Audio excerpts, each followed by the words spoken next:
안녕하세요, 박세론입니다. 증여세에도 증여세가 붙을 수 있다는 거 알고 계셨나요? 이번 영상에서 다뤄볼 주제인데요, 바로 증여세 대납에 대한 이야기입니다. 제가 국세청에서 근무 당시에 꼭 확인했던 부분이어서 집중해서 들어주시기 바랍니다.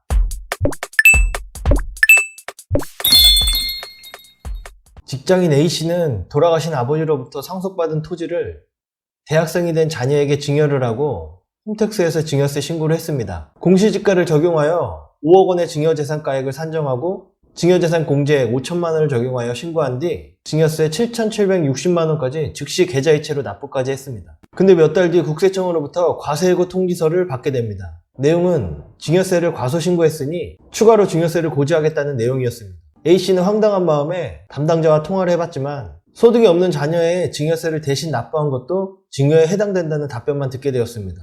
결국 A씨는 추가 증여세와 가사세 등으로 3천만 원가량의 증여세를 고지받게 됩니다. 보시는 화면은 A씨의 당초 신고 내용입니다. 증여세를 대신 납부한 게 아니라면 아무런 문제가 없는 정상적인 신고서입니다.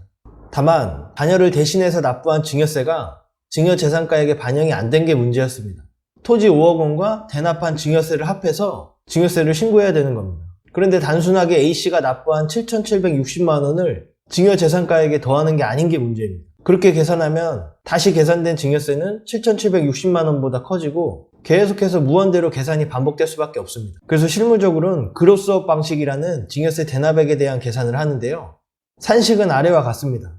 당초 증여세 계산을 옆으로 적었다고 보시면 되는데요, 여기에 증여세 대납액인 S값을 설정해서 S값을 구하는 방식입니다.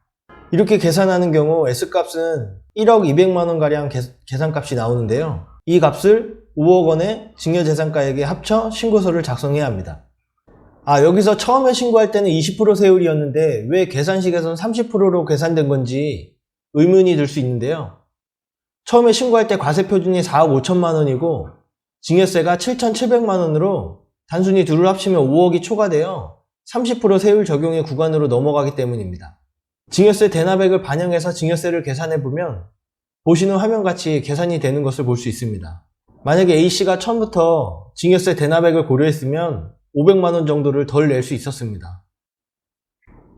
그리고 당연한 얘기일 수도 있지만 현금으로 이체해 준 경우, 자녀가 받은 현금으로 납부하는 경우, 또는 실제로 증여세를 납부할 소득이 있어서 자녀가 직접 납부한 경우에는 증여세 대납액을 고려할 필요가 없습니다.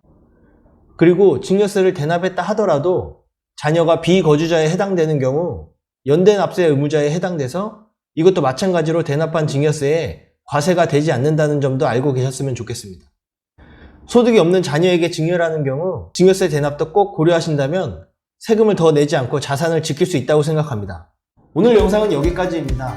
이번 영상이 도움이 되셨다면 구독과 좋아요 부탁드리겠습니다. 다음에 더 유익한 세금 정보를 담은 영상으로 찾아뵙겠습니다. 당신의 자산을 늘려주는 꼭 필요한 세금 정보, 돈 버는 세상 박세론이었습니다.